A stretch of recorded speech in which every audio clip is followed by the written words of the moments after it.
Hello and welcome to Elven Acre Farms. This is our new farm, 29 acres, with a house, a barn, a pool, and a pond, apple trees. Really a slice of heaven that we were able to find. And I want to take you on a bit of a tour of it. We bought the place back in the spring, and it took us a month or two to get our act together and get moved. And when we got here, the fields were growing pretty well with grass and then continued to do well.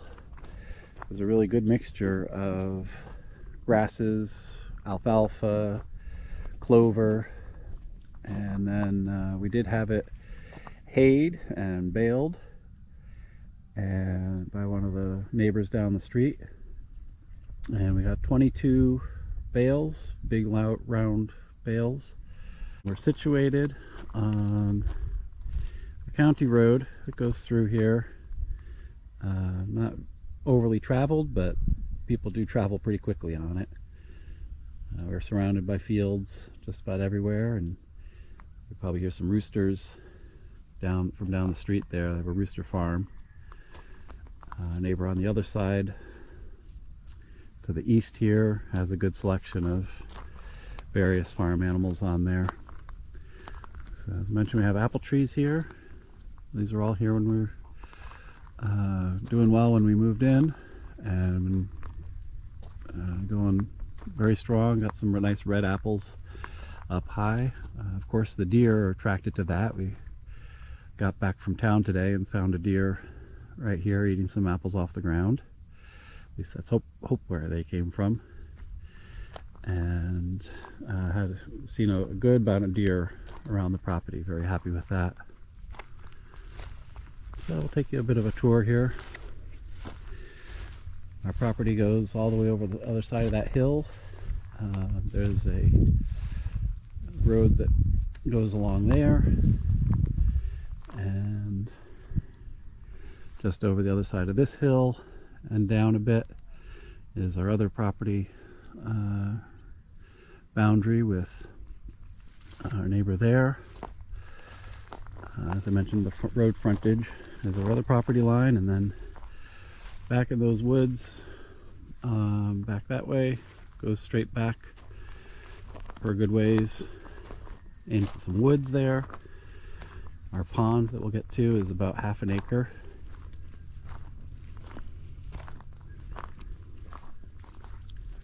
As far as wildlife, as I mentioned, we had deer.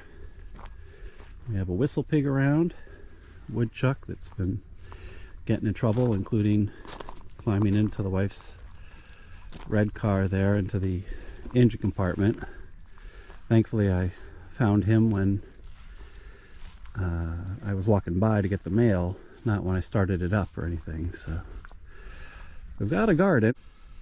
I cut that down once with the weed trimmer with this three-pointed blade, and it bounced right back. Still trying to find somebody to rototill it and really chop stuff up in there. And we got a tarp on it if we need to help knock down all the vegetation that's in there. But it doesn't look like we're going to get much of a garden this year. That tree there, apple tree, and crabapple tree. It's actually two trees right together. I don't think they're grafted. I think they just grew up really close together. So by the house here we have a walnut tree and a big oak tree and another one tucked back in there. So three nice big trees. Recently cut down one that was a little further back that was dead. That was a white oak that I dropped there. So, but here on the ridge you can see some more walnut trees, walnut trees growing up throughout the field here. You can see but that little squeaking that you hear there is an indigo bunting. It looks like a little tiny bright blue bird. I'm not going to try and get any closer to him. We also have hummingbirds around. It took a little while to spot that there were 4 of them. because they're always fighting all the time. So we definitely get beautiful sunsets here every night. Back a few months ago when the fireflies were doing their thing, it was just amazing. I've seen fireflies before, but not acres of fireflies before. So between our fields and the fields across the street, it was just a magical thing to see.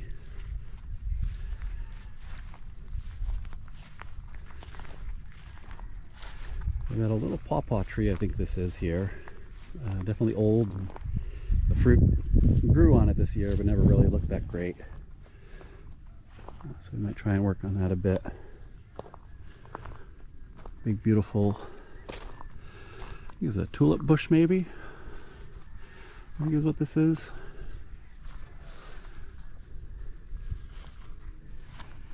Some more chestnut, a couple long needle pines here. The barn seems to be a converted tobacco barn. You can kind of see from here maybe the gaps in between the wood are pretty substantial, and that's for the air to be able to pass through and dry out the tobacco. And there's a kind of a pen next to the barn that is definitely totally overgrown. There you can see more walnut trees as well. On the back here of the house, definitely need work on the deck, needs to be replaced. It's got an in-ground or above ground pool that we need to take a look and see how the pump is and everything. But it seems to hold water. As soon as we arrived here on move-in day, I started the pool hose into a siphon, and it pretty much drained all day long. So it's holding plenty of water for sure. I haven't done too much in the way of projects yet. As I mentioned, I dropped one tree next to the house and a couple more that were off the back of the barn here, and one down by the pond so far, and taking up some barbed wire, and plan to take up the rest of it. We'll do a perimeter fence of electric fence, and then when we our plans for the land is primarily grass-fed beef. We're going to start with some egg-laying chickens. The barn's already got a stall in there that's converted into a chicken coop or two, so that needs to be cleaned up a bit, but I'm just about ready to go with it. So that's what we'll start with, and we might do some pastured meat birds, and then in the spring is when we're aiming to have our fence ready and our water ready for grass-fed beef. We'll probably start with a few steers and see how that goes for us and go from there. So, as you can see, again, behind the barn here too is very overgrown, but nothing that can't be tackled. Already took one pass at the thistle in here, and got to get some more of that out of there. Not much in the way of fence already. So the barbed wire that's out there is not in great shape in most places. Maybe for a stretch or two, but not enough to really try and keep or save any of it. So there's one of the trees that I cut down. It was kind of menacing the barn a little bit from its position there, so I wanted to drop that. It was also the first thing I saw when I looked out in the morning from my bedroom window, and it's kind of depressing to look out and see two big dead trees like that. So a nice bit of milkweed here. I spotted at least one monarch butterfly caterpillar. Some other bugs and things have been chewing on it too, but we're doing everything we can to make sure that that stays, and encourage as many different species on the property.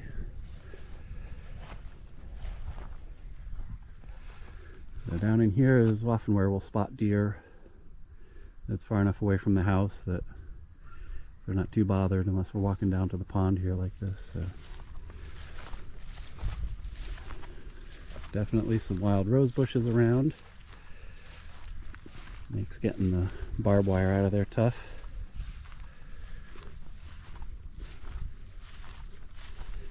I have somebody come out every 2 weeks or so and mow the grass that you saw as we walked in, and this path here down to the pond.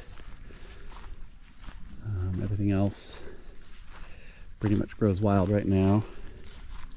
The farmer that came and did the haying, he also did a little bit of brush hogging in through this section here, some of it at least, not all of it because it's a little bit tricky. There's a stream that runs out of there that comes off the pond, and so it's a little tricky to get down in there.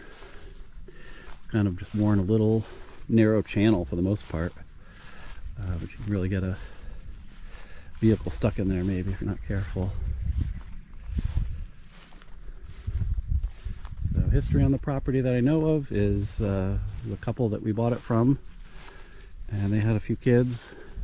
Before that, I believe it was the old county sheriff, and then I think he was the jailer here in the county, Hart County in Kentucky, and he put a bit of the work into it, building the pond, I think. Yeah, there's some nice flowers and landscaping around the house as well. So let's see if we can't put out another deer up here somewhere. I've also seen wild turkey, raccoon.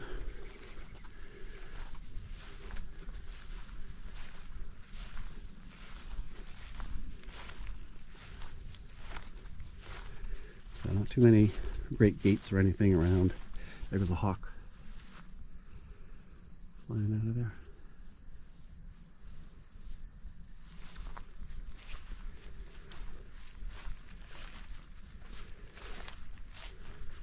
Usually we'll see deer down in this area if they're here. But not today. I had a couple of them come down one time out of our woods here while I was fishing, and I was trying to get my camera out of my pocket, and they spotted me, and I looked at them and they looked at me, and they stomped, and I didn't move. They stomped and snorted a bit more, and then they finally decided they didn't know what the story was with me, so they were out of there. So they took that back up off the path that they were on. So this is the pond. Like I said, about a half-acre pond. The little fishing shack here. We keep our fishing gear and the paddles for the kayaks, the life jackets and everything. Pond has some beautiful bass in it. I'm the current record holder at 22-inch bass pulled out of there, amongst our family that is, and there's also plenty of bluegill and maybe some sunnies, definitely some catfish, and some Asian grass carp, I believe they're called. Big, huge things that we have not been able to catch yet. The only thing we found that they like is little pellet bird food, or not bird food, but fish food, excuse me. But like I said, I'm not kidding when I say a little piece of heaven here.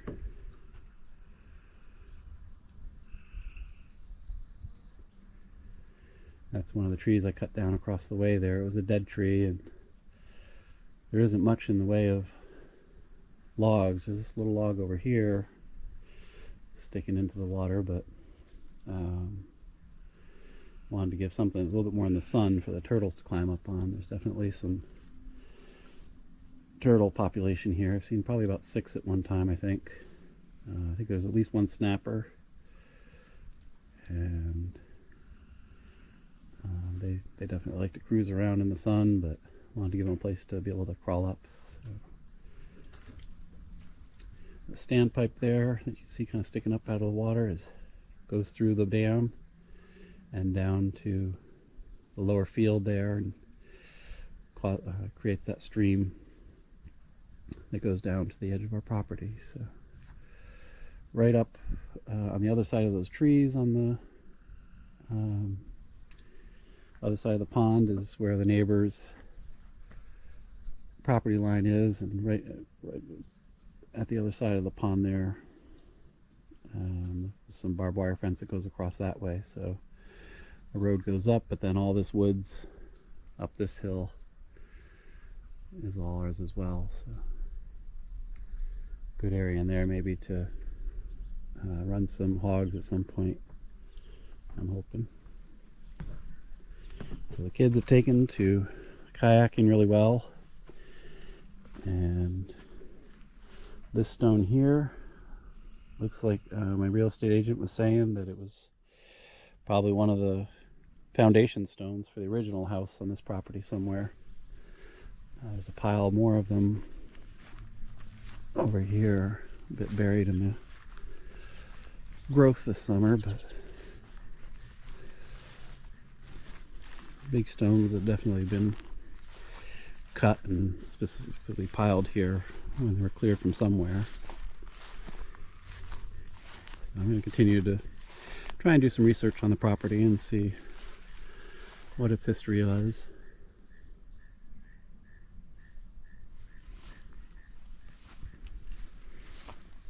A bit of a fire pit here in the middle of this field.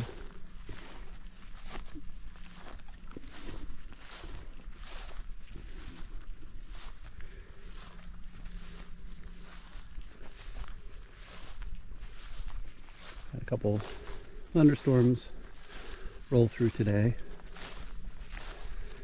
Now it's pretty clear. All the kids are finishing up their dinner right now, so they will slip away and get some quiet time to record.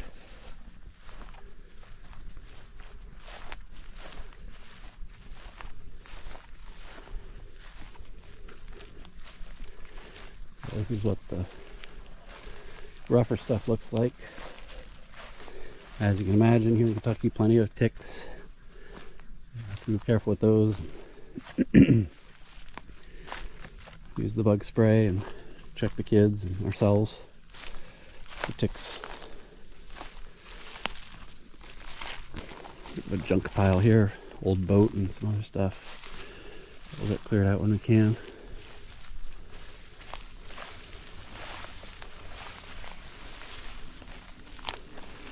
You can see here is where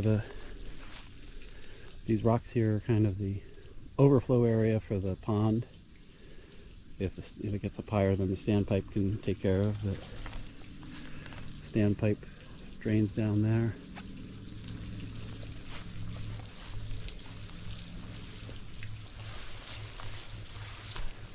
And it just runs a little stream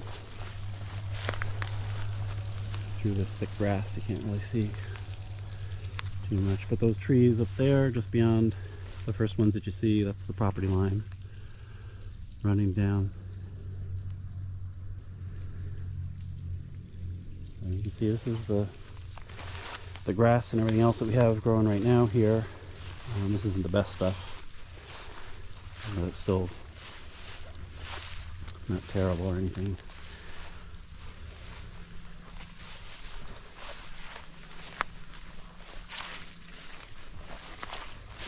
It's a little squishy here with the rain having come through.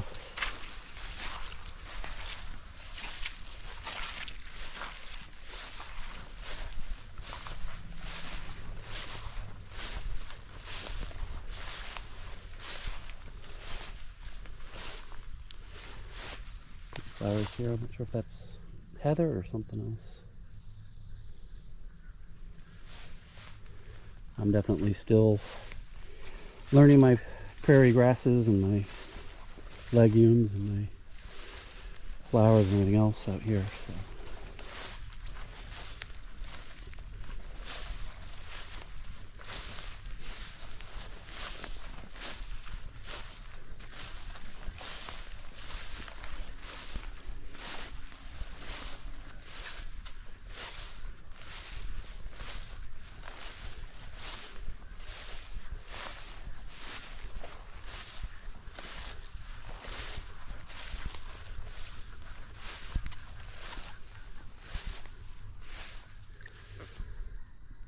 Back up the hill there towards the house, to the barn. I got some kind of little frog here. Not too far from me.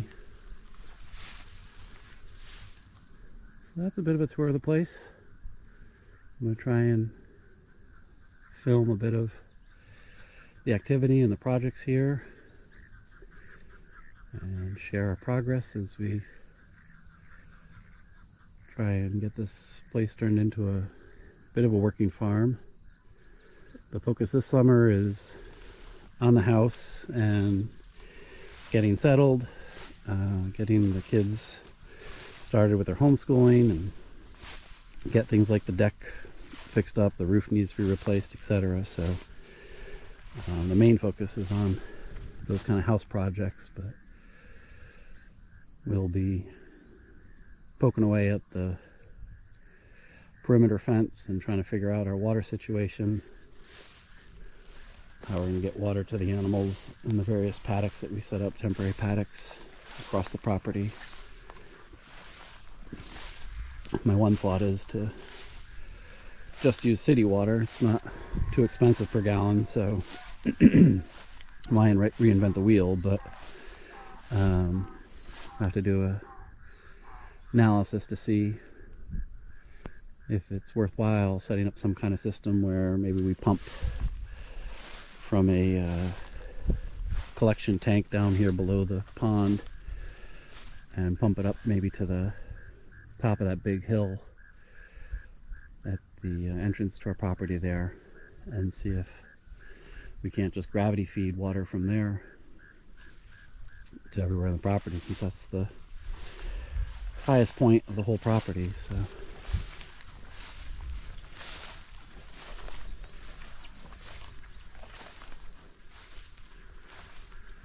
So yeah, thank you for coming along on the tour, and we'll be sharing some more later. Take care.